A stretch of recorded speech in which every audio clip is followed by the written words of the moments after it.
አልተባችሁ ነው የሚለው አይደል? እስከ ሞት ድረስ መሄድ መቻል አለብን። ሰው ግን ውስን ከመሆኑ አንጻር የሆነች መከራ ሲደርስበት እኔ ለምን እነካለሁ?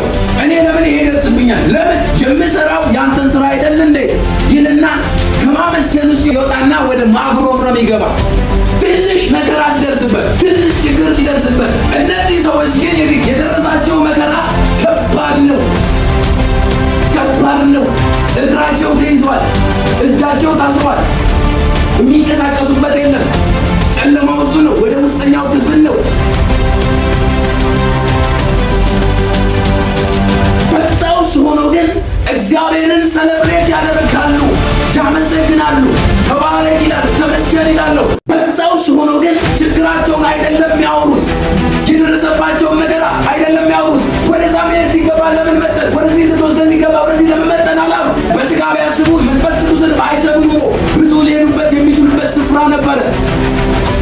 በዛ በእስያ መቆየት ይችሉ ነበር። ወንጌል ባይሰብኩ ጋር በዛ መቆየት ይችሉ ነበር። ወደ ቢታንያ መንፈስ ቅዱስን አንሰማምረው መሄድ ይችሉ ነበር።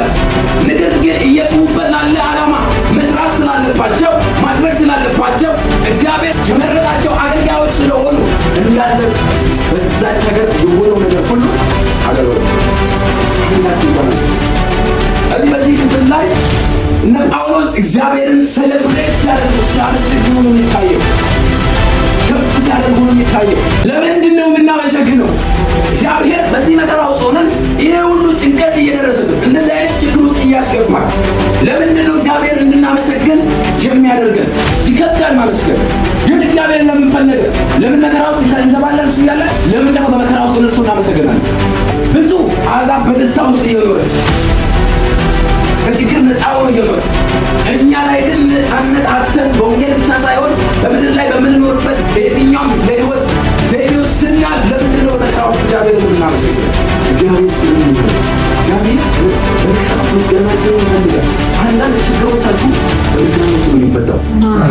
አሜን ነው።